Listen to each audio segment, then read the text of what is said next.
Assalamualaikum warahmatullahi wabarakatuh. Anak-anak sekalian kelas 5 yang luar biasa. Pada kesempatan kali ini, mari kita belajar lagi tentang sistem pencernaan pada manusia, khususnya organ pencernaan pada manusia. Anak-anak sekalian yang luar biasa, pada kegiatan pelajaran kali ini kita akan mengenal alat-alat pernapasan, alat-alat pencernaan pada manusia, di mana manusia membutuhkan makanan untuk dicerna dan untuk keberlangsungan hidupnya. Baiklah anak-anak sekalian, marilah kita simak pembelajaran kita pada kali ini. Nah, mari kita berpikir, apakah sistem pencernaan itu? Ayo kita cari tahu bersama-sama. Mungkin kalian setiap hari sudah makan dan minum. Sadarkah kita bahwa makanan dan minuman itu masuk ke organ pencernaan kita? Lalu, organ-organ apa saja yang berperan dalam sistem pencernaan pada manusia? Ayo kita cari tahu bersama-sama. Nah, anak-anak sekalian, seperti tampak pada gambar adalah rangkaian atau seluruh organ sistem pencernaan manusia. Perlu diketahui bahwa sistem pencernaan manusia adalah sistem organ yang bertanggung jawab untuk mencerna makanan, menyerap nutrisi, dan membuang sisa-sisa makanan yang tidak dapat dicerna. Nah, sistem ini terdiri dari saluran pencernaan dan organ-organ tambahan yang bekerja sama untuk mengolah makanan menjadi nutrisi yang dapat digunakan oleh tubuh. Nah, berikut ini adalah penjelasan tentang komponen utama dan proses dalam sistem pencernaan manusia. Anak-anak sekalian, marilah kita perhatikan komponen utama sistem pencernaan pada manusia. Dalam gambar ini, anak-anak, ada beberapa organ yang berperan dalam sistem pencernaan pada manusia. Yang pertama di sini ada mulut.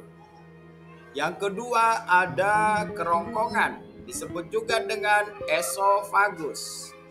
Yang ketiga ada lambung. Kemudian yang keempat ada usus halus. Kemudian ada usus besar. Kemudian yang terakhir anak-anak ada rektum atau anus. Nah, ada organ lain yang berperan dalam proses pencernaan yaitu pankreas, kantong empedu, hati. Baiklah anak-anak, untuk lebih jelasnya, mari kita perhatikan penjelasannya. Yang pertama adalah mulut. Mulut terdiri dari gigi, di mana fungsi gigi adalah mengunyah makanan menjadi potongan kecil. Kemudian yang kedua, fungsi lidah adalah membantu mengaduk makanan dan membentuk bolus. Apakah bolus itu? Bolus adalah gumpalan makanan untuk ditelan. Kemudian dalam mulut yang ketiga itu ada kelenjar ludah yang berfungsi untuk menghasilkan air liur yang mengandung enzim amilase untuk memecah karbohidrat. Organ yang kedua anak-anak itu adalah kerongkongan atau disebut juga dengan esofagus, yaitu saluran yang menghubungkan mulut dengan lambung. Dalam kerongkongan juga ada gerakan peristaltik, gelombang kontraksi otot. Jadi yang menggerakkan seperti mencengkram dan membuka di dalam kerongkongan yang berfungsi mendorong makanan menuju lambung disebut gerakan peristaltik. Organ berikutnya yang terpenting adalah lambung. Lambung berfungsi untuk menghasilkan asam lambung atau HCl dan enzim pepsin untuk memecah protein. Fungsi yang kedua lambung adalah mengaduk makanan menjadi cairan semi cair yang disebut chymus.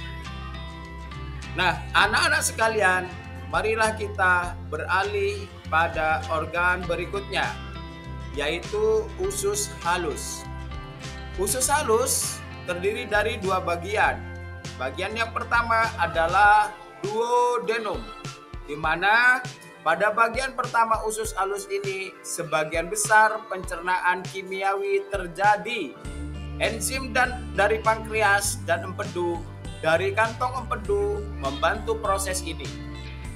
Kemudian yang kedua, jejunum atau ileum, di mana bagian tengah dan akhir usus halus di mana penyerapan nutrisi terjadi. Anak-anak sekalian yang luar biasa, adapun organ selanjutnya adalah usus besar, disebut juga dengan kolon. Di sini fungsinya ada dua. Yang pertama, menyerap air dan garam dari sisa makanan. Yang kedua, fungsinya adalah membentuk tinja dari bahan yang tidak tercerna. Kemudian setelah usus besar adalah rektum dan anus, memiliki fungsi menyimpan tinja sampai siap untuk dikeluarkan. Anus mengontrol pengeluaran tinja melalui kontraksi otot. Nah, anak-anak sekalian, itulah organ utama dari sistem pencernaan pada manusia. Mari kita perhatikan organ-organ tambahan. Ada beberapa organ tambahan. Yang pertama adalah pankreas. Fungsi pankreas adalah menghasilkan enzim pencernaan, yaitu amilase, lipase, dan protease yang disekresikan ke dalam usus halus. Yang kedua adalah menghasilkan hormon insulin dan glukagon untuk mengatur gula darah.